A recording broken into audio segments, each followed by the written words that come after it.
want to welcome our viewers in the United States and all around the world. I'm James Pierre. Today we are bringing the spotlight on TV industry. What has changed from 1960s to now as technology become more available? And to know what is the fair shot that students can have in the TV industry as reporter, anchor, TV producer, and you name it. So we're going to go deeper today as we welcome an Emmy Award winner and the director of MDC-TV, Ariel Rubalcava. Thank you so much for being here. Well, thank you. And let me take my glasses off.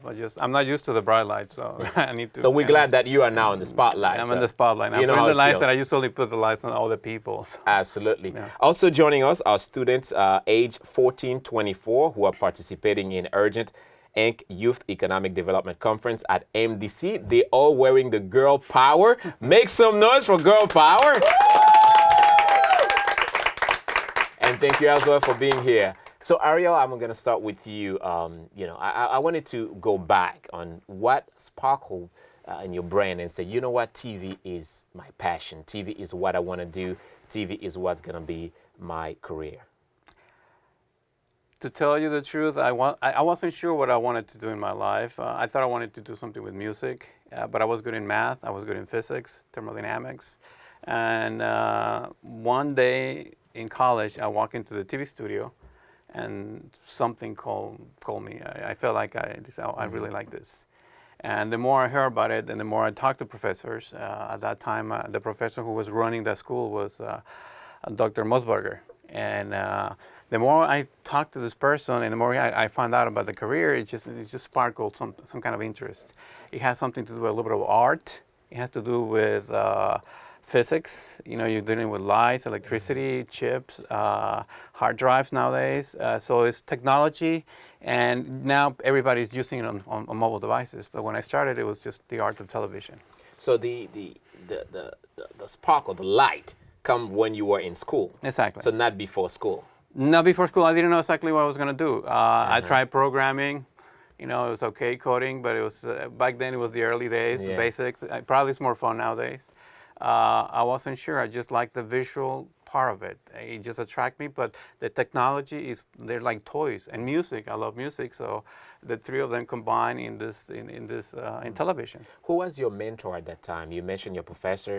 In that case, it was Robert Musburger, because the more, he was running the school, and he was the first person to call me creative. It's interesting how sometimes we have some skills and we don't even know it.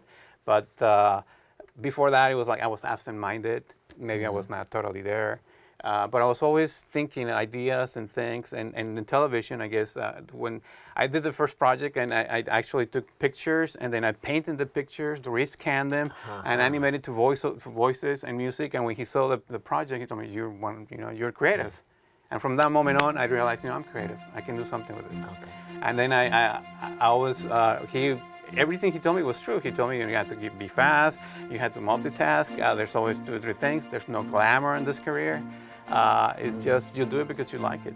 And he did it, and I think that rubbed on me. So was that enough for you to get your foot inside of the business? So you went to school and learned right away. I read every book, even books that I didn't have to read about television and about CBS, about NBC, people to do with entertainment, and I took the courses, and when I heard through the TV in the school, we heard that Telemundo was opening a station. I was still like 1 year away from graduating, but I decided to go and try.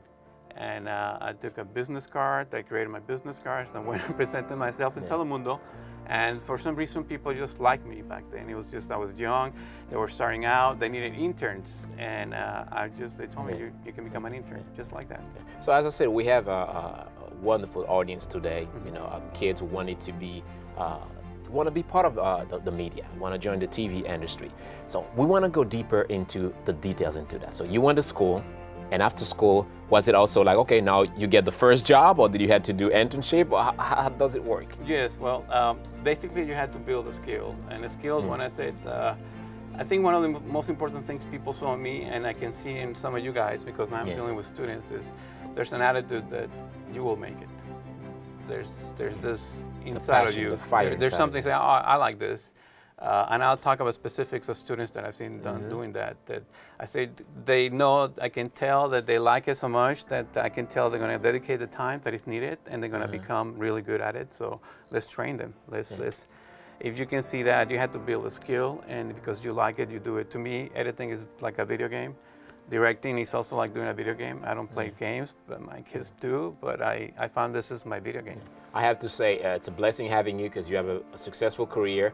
And also, do you think it's very important for students, not only to go to school, it's very important, this is where you get your hands on, but also to do internship. This is the place where you have the opportunity to see what is going on set. I am totally, you had to do internships. You had to, you had to put yourself with the people that have experience next to them, and it will be like a mentor to you guys. And it's been proven that you learn or quadruple your speed of learning by working next to someone almost on a one-to-one.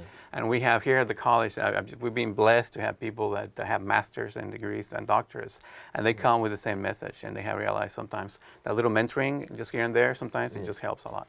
In Miami, we have several communities, minorities, right? Black, female. In your case, you're also part of the minority. Yes. I want to know about your story when you started in the business as a minority. How was it for you? That's a good question. You know, I'm Mexican, so I have an accent, even though I've been more years here than in Mexico. But I still feel very Mexican. I'm very proud of that.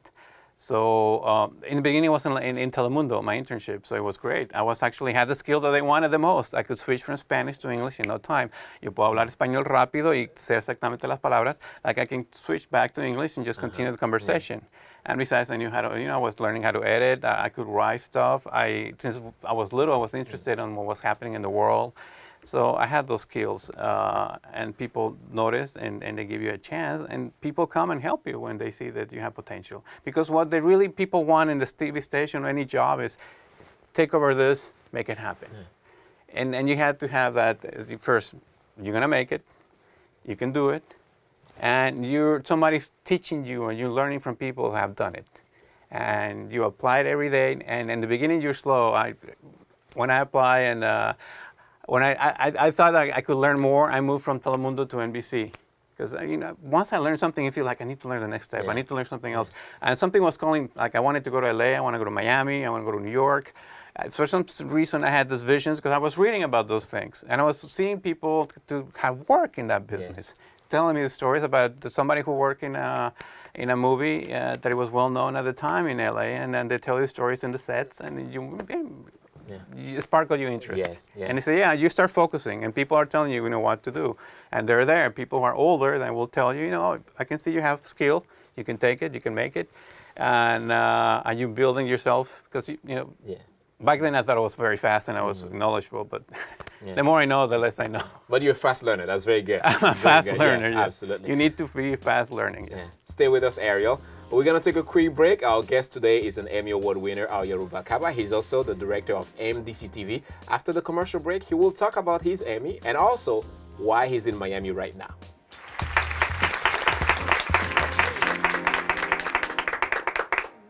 Be creative. Be a hero. Be the solution. Be connected. Be innovative. Be global. Be successful. Be you. Be MDC. Be Miami-Dade College.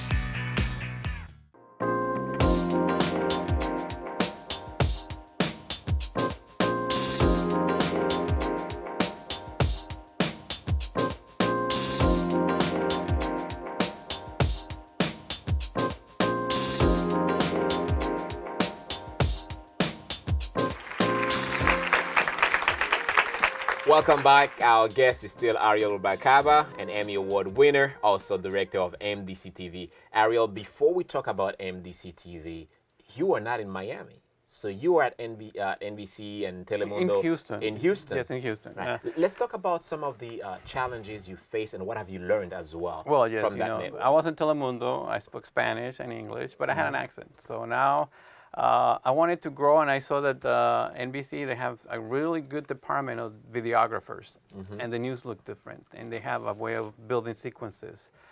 And when I saw there was an opportunity, I decided to go and check if I could get that position for an editor. And before you know it, they gave it to me. And at that time, Ken Concroft, the news operation director, he gave me a tape, 2 tapes, and a script. Said, go on, give me a story. So I sat down, boom, boom, boom, came back, gave it the story. He looked at it and said, you're a little slow, but I like it. You're hired. So you were by yourself doing that? Yes, and but one thing that I noticed right away from the start there is that my accent was sticking to some producers. Just didn't like the fact that I had an accent. That they thought that I was not native. Maybe my intelligence was, maybe it was below because I had an accent. That problem is probably in the East Coast. It was not a problem in Houston at that moment in time. So I had to prove myself that I was better, and I had to become faster. So. It was a tough environment. I sometimes you think, oh boy, I was just. It was easier when where I was before, but here I was with some really good videographers. The audience was bigger, so I had to become just as fast. And I learned from each one of those videographers that have been doing it for years and years and years with a certain system, and they were really good at it.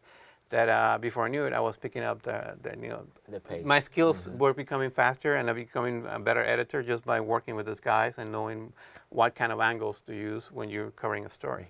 So would you say it's a very competitive world inside of the network and also outside? Because you are it not is only very competing competitive to get in. They have to see that you. I think that skill that I said, you just don't say no. You can just, when somebody gives you something, you bring it back, here it is. And they have a product that they like. So at the end, you're going to create something, and they want to make sure that you can create it fast and good, and that you'll take care of it, and you understand what's going on. Oh, wow. Nice. So it was the seconds. Producers will run. I was not the only one having it hard. We making news. It's a fast-paced environment. You had to really move. You had to edit stories, and you had to make it live every single day. And if you're talking about, word, local television, this will continue. People still want to hear the news. The news will continue, and they're not going away. Live events are still on. Maybe the other systems are changing for on demand. I have kids, I see Netflix and other things, but the live events are still live events. We here on MDC-TV, we're doing live events. And the first thing I noticed, I'm putting certain years of experience that I had from the NBC years, from Telemundo, from doing commercials. Like some of these events are really big, but sometimes when I saw the coverage, they don't look that big. So the first thing I do is change the wide angle. With a wide angle, give me 2-3 shots from the side here and there. Now you see a location, you see it full. And NBC, I learned that that the audio is just as important for the picture, and the videographers will get good audio, and the audio will break the stories. There's a tempo to editing that exists, and the more you do it, it's like running, like playing. You do it, suddenly you start seeing yourself how your stuff is coming up, and you get better and better. So I think that's the beginning of an internship. Always putting yourself with a group of people who are doing it and increasing your level of speed and knowledge.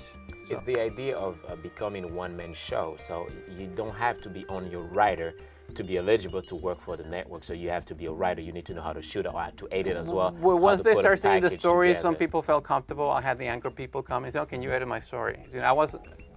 They were picking me to edit certain stories. So, and then the Today Show came in and they had to edit a story. They gave me the story, so now I'm at the network level and they put those signals. Another thing I learned so much is about how the network works. And and that NBC local station, I learned how the Anglo market, they're connected all the time. They were connected in the old days. They're super connected nowadays. There's a story in New York. They're finding, everybody knows, and there's stories you're doing here and everybody knows. They're interconnecting and sending messages all day throughout the day, 24 hours, 7 days a week. There's a network of things, and they get the information, and the first thing in the morning, somebody comes, somebody leaves. It's a 24-hour operation sometimes. I'm glad you mentioned hours, because I want to go now to talk about time, schedule. And I want to go deeper into that, because some of the times you watch TV, you think that, oh my God, this is beautiful. I might not be able to broadcast this. But sometimes it's a hectic work. The time will change. You work from 12 hours a day. Let me tell you, choose your career wisely. Because if you want to be successful, especially in the entertainment industry, it will be demanding, the schedules, the time, to make the project happen the way you want it to happen. It's a little demanding. Some people can keep it, 9 to 5, but it's difficult. Yeah. Yes. And you have to sacrifice a lot. As And you had to working for your learn. birthday And then I go to conferences, and let me tell you, when I love to go to conferences to learn from other people who have, people have done movies, and then people telling you how they did the music of the movies, and you learn just by watching them talk about their job, and you pick up a couple of skills watching other editors working and learn about the new software that is happening. You have to be, it's always changing, the good camera today is not the good camera next year. It's a lot of elements, not just the production. Yeah. And well, let me graduate from that, because every time I'm moving, then I moved to Miami, and I realized that when I was an editor, but I had been directing before, and I wanted to do more. I said, I'm ready for my next move. And I thought, if I stay in Houston, it might take me a long time, because it takes a long time for a position to open in certain markets. But Telemundo was happening, and I had some contacts, and I ended up here doing a job for a game show.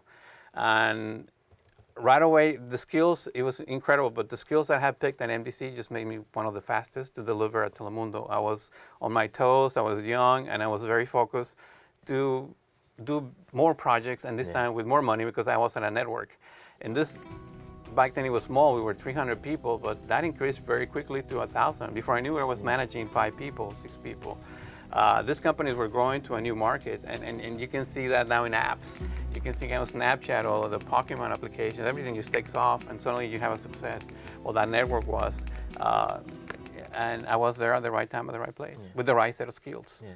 And very important, because in Miami, now you're a director at Miami-Dade MDC-TV. You're a great asset for Miami-Dade College as a whole, because you speak Spanish, you speak English, but also you are leading one of a huge department of the college. So I want to talk about Miami after the commercial break. Yeah, so stay with us, right? You're watching a special edition about TV industry, what has changed from the 60s to now, and what students need to do to enter that wonderful business. Stay with us. We'll be right after the commercial break. Be creative. Be a hero. Be the solution. Be connected. Be innovative. Be global. Be successful. Be you. Be MDC. Be Miami-Dade College.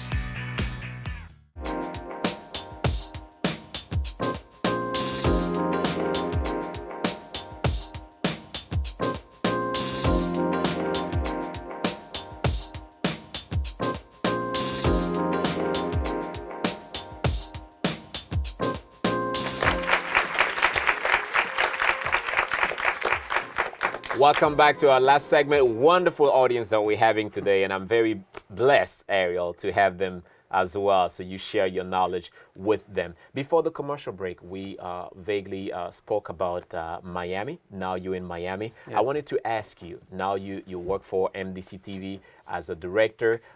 Tell me what is different from Miami compared to Houston, except the weather. So I know they may be changing from north to there.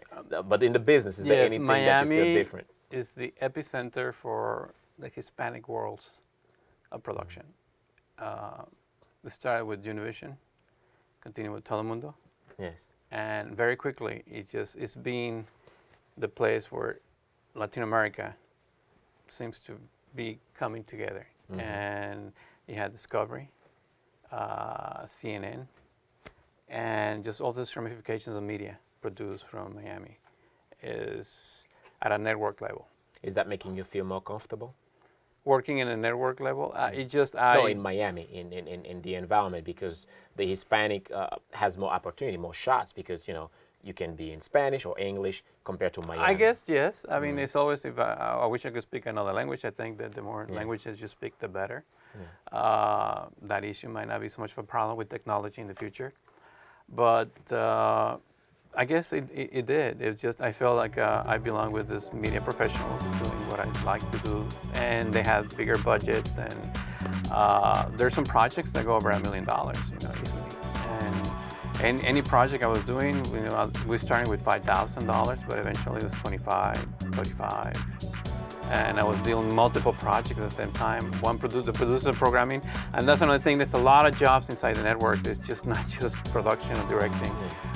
You have the music department that they were running with their things, and they take it as a full-time job. And the talent departments and the makeup department, the news department, the promotion department, the sales department, and all this are working and combining. And people who like media, but they're in a different department, not necessarily with a camera or directing.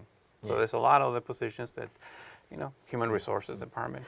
For our audience, let's describe, as a reporter, anchor, or producer, what is it consist of your job as a director? What is it you do for a TV station?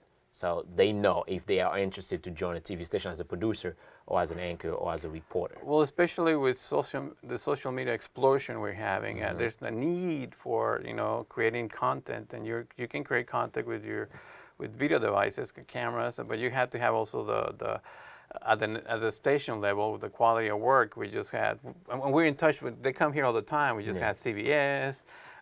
We have worked with Univision.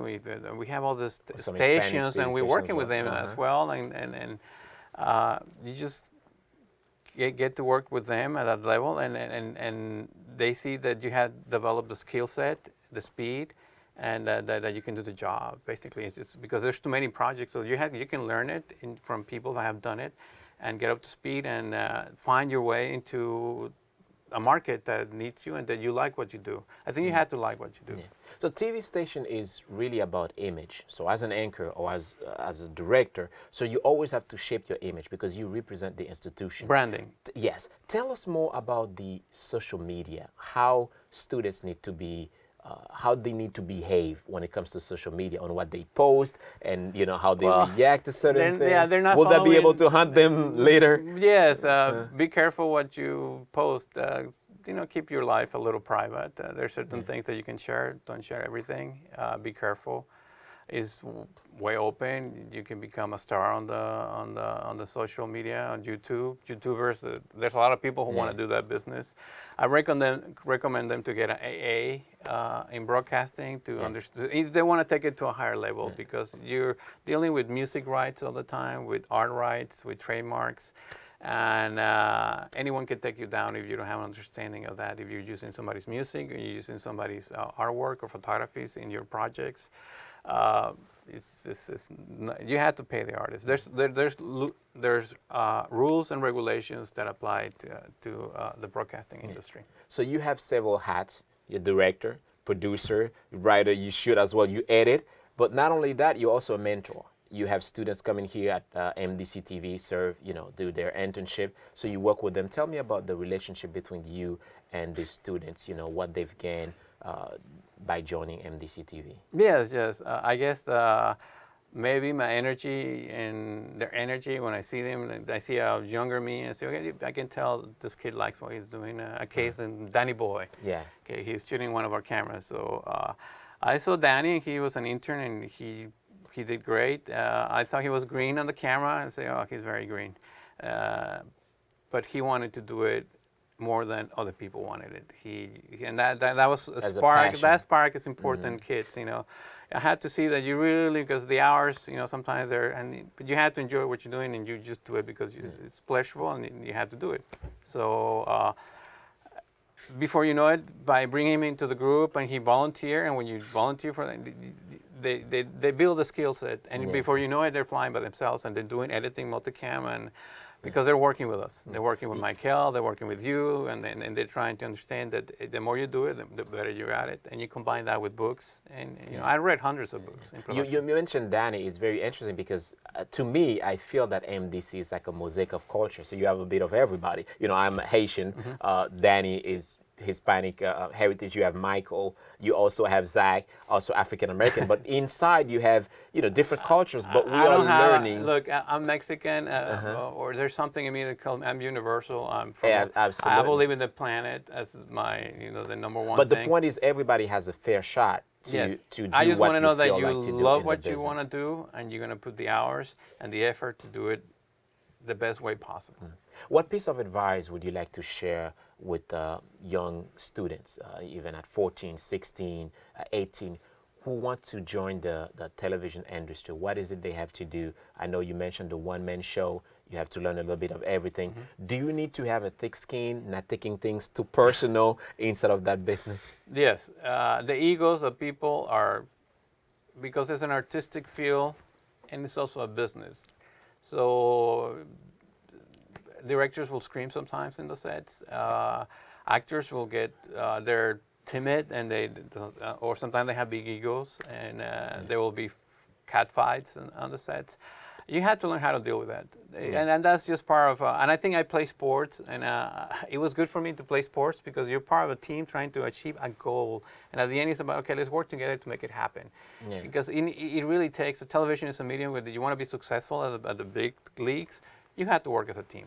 Yeah, you have to work as a team. You know, it's a good producer, good director, good writers, good actors, the blocking, and you have that team, and sometimes you build your teams, and that's what makes the difference. Ariel, I have to tell that we have to keep going with that conversation. I think it's very interesting. We have to do more shows about that, but thank you so much for being interns? here. We have a lot of interns. I wanted to talk about Chanel. I wanted to talk about Mariela, at least, you know. So we have another show about that. Absolutely. Thank you so much for being here. It's truly an honor, and I wish you best of luck in your endeavor as well. And the same girl, gracias, merci. Oh, there we go, another language. So thank you so much as well to you for joining us in that special edition of MDC-TV, where we talk about the TV industry, give you some tips on what you need to do if you want to join us as well on TV. My name is James Pierre. We'll see you next time.